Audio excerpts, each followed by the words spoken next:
आज का ये एपिसोड शुरू करने से पहले एक छोटी सी बात। क्या आप भी अपना पॉडकास्ट बनाने की सोच रहे हैं? तो एंकर ट्राई कीजिए। ये पॉडकास्ट बनाने का सबसे आसान तरीका है। नंबर एक, ये फ्री है। नंबर दो, इसमें कई सारे ऐसे टूल्स हैं जो आपको अपने फोन और कंप्यूटर पर रिकॉर्ड और एडिट करने की फैसिलिटी देते हैं। नंबर तीन, आप अपने पॉडकास्ट को डिस्ट्रीब्यूट भी कर सकते हैं, जिससे इसे स्पॉटिफाई और दूसरे प्लेटफॉर्म पर सुना जा सके। तो डाउनलोड कीजिए फ्री एंकर ऐप या विजिट कीजिए anchor.fm पर अपना पॉडकास्ट स्टार्ट करने के लिए। ये तो थी एक छोटी सी जानकारी, और अब शुरू करते हैं एपिसोड का सिलसिला। तो आज के एपिसोड में लीजिए सुनिए विश्वंभर नाथ शर्मा कौशिक की लिखी कहानी अपयश, मेरी यानी समीर गोस्वामी की आवाज में। भिकारी कुर्मी किसी समय एक अत्यंत गरीब किसान था। उसके पास इतनी भी भूमि नहीं थी कि वो अपनी पत्नी तथा अपनी वृद्धा माता तथा छोटे भाई का उदर पोषण कर सके। अतः वो कुछ भूमि बटाई पर लेकर तथा मजदूरी करके किसी न किसी प्रकार अपना निर्वाह करता था। युद्ध छिड़ने के पश्चात नगर के कारखानों में काम करने के लिए आदमियों की खींच होने लगी। कारखानों में काम करने वालों के वेतन को सुन सुनकर उसका चित्त ललचा उठा। उसने सोचा कि यहां दिन भर मेहनत मजदूरी करने पर भी उदर पोषण एक समस्या हो रहा है, अतएव क्यों न शहर में जाकर कारखाने में भर्ती हो जाया जाए। ये सोचकर वो एक छुट्टी पर आए हुए अहीर के पास पहुंचा। राम जोहार के पश्चात उसने कहा, शारदा भैया, कारखाने में तो बहुत आदमी काम करते होंगे।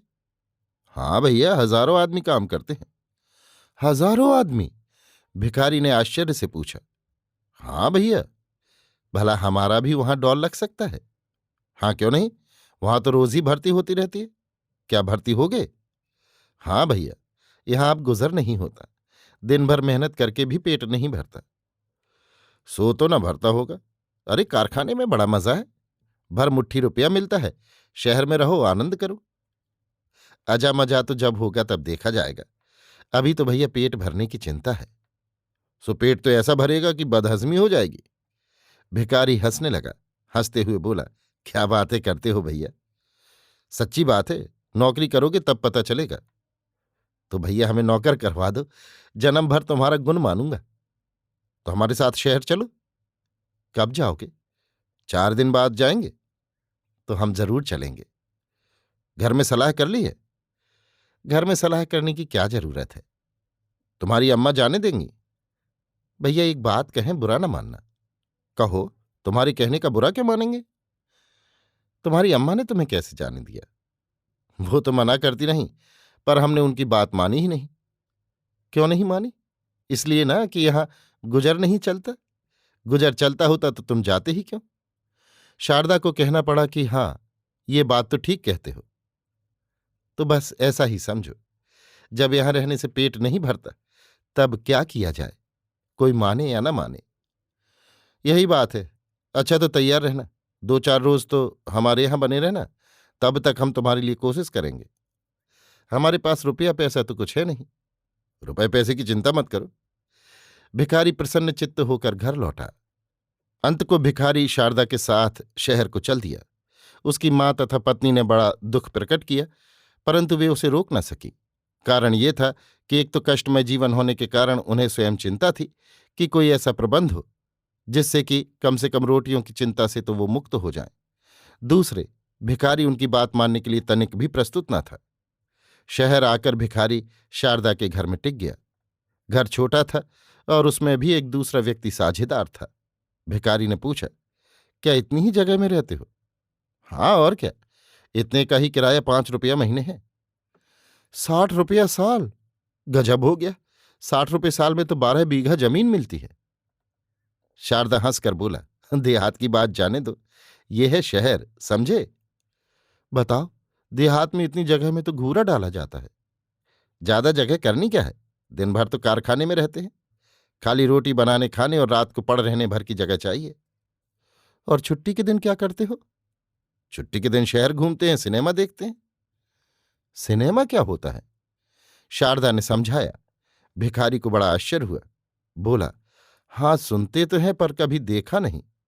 आप चाहे रोज देखो, पहले नौकरी लग जाए तब कुछ अच्छा लगेगा, खाली पेट कुछ अच्छा नहीं लगता। एक सप्ताह के अंदर भिखारी को नौकरी मिल गई, कुलियों में भर्ती हो गया, वेतन 12 आने दैनिक निश्चित हुआ। भिखारी बड़ा प्रसन्न हुआ। 3 महीने में वो शारदा की बदौलत उस विभाग की एक मशीन पर काम करना सीख गया, अतः उसका वेतन 1.5 रुपया दैनिक हो गया। अब तो भिखारी की प्रसन्नता का कोई ठिकाना न था, बड़े आनंद से रहने लगा। आधा वेतन घर भेज देता था और आधे में अपना खर्च चलाता था। इस प्रकार काम करते हुए 6 मास हो गए। पश्चात वो शारदा से एक दिन बोला, अब छुट्टी लेकर घर हो आवें, कुछ कपड़ा वपड़ा दे आवें। शारदा बोला, हाँ हाँ हो आओ। वेतन मिलने पर भिखारी ने अपने घरवालों के लिए एक एक धोती जोड़ा तथा एक एक शलूके के लिए कपड़ा लिया। पत्नी के लिए सुरमा मिस्सी इत्यादि भी खरीदा। ये सब सामान लेकर वो घर पहुंचा। वहां पहुंचकर उसने अपने घर को पहले की अपेक्षा अधिक अच्छी दशा में पाया। गांव वाले उसकी उन्नत दशा को देखकर प्रसन्न भी हुए और जले भी। मित्रों तथा हितैषियों को प्रसन्नता हुई, अन्य लोगों के हृदय जले। आपस में कहने लगे, अरे भैया ये 4 दिन की चांदनी है, जहां लड़ाई खत्म हुई कि फिर वही मोची की मोची।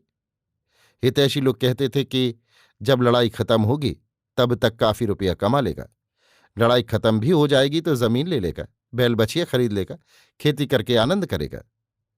इस प्रकार लोग अपनी प्रकृति के अनुसार भिखारी की दशा के परिवर्तन पर विचार प्रकट करते थे।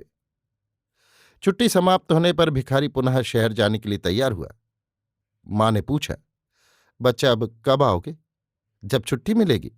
तुम किसी बात की चिंता न करना, हम बराबर रुपया भेजते रहेंगे, खूब मौज से रहना। रुपया जोड़ के भैंस खरीद लेना, बैल भी खरीदने होंगे। ये सब समझा बुझाकर भिखारी अपनी नौकरी पर चला आया। 3 मास पश्चात उसे 2 रुपया दैनिक वेतन मिलने लगा। वेतन तथा अतिरिक्त समय पर काम करने के कारण उसकी आय 80 रुपये मासिक की लगभग हो गई। अब वो 50 रुपये मासिक घर भेजने लगा। इस प्रकार 3 मास और व्यतीत हुए। एक दिन वो मशीन पर काम कर रहा था और निकट ही दूसरी मशीन पर काम करने वाले से वार्तालाप भी करता जाता था। वार्तालाप में कोई बात ऐसी आई कि उसे बड़े जोर की हंसी आई। हंसते हंसते वो मशीन पर झुक गया। वो मोटे कपड़े का कुर्ता पहने हुए था। उस कुर्ते का दामन मशीन में पड़ गया। बस क्षण मात्र में उसे मशीन ने अपने अंक में घसीट लिया। जब तक मशीन बंद की जाए तब तक वो बुरी तरह कुचल गया। उसी समय अस्पताल पहुंचाया गया, परंतु वो इतना घायल हो चुका था कि अस्पताल पहुंचने के 2 घंटे बाद ही उसकी मृत्यु हो गई। शारदा उसी के पास मौजूद था। मरने के कुछ मिनट पूर्व उसे कुछ होश आया था। होश आने पर उसने शारदा से केवल इतना कहा, अम्मा को धीरज। बस इसके आगे वो कुछ न कह पाया। शारदा छुट्टी लेकर गांव पहुंचा। रास्ते भर वो ये सोचता जाता था कि वो किस प्रकार ये दुखद समाचार भिखारी के परिवार को सुनाएगा। गांव पहुंचकर वो सीधा भिखारी के घर पहुंचा। भिखारी की माता को देखते ही शारदा फूट फूट कर रोने लगा। भिखारी की माता सशंकित होकर बोली, काहे बच्चा का भा, जल्दी बता। भिखारी भैया नहीं रहे, मशीन में दब गए, गलती उन्हीं की थी, भगवान की मर्जी। इतना सुनते ही भिखारी के परिवार में हाहाकार मच गया।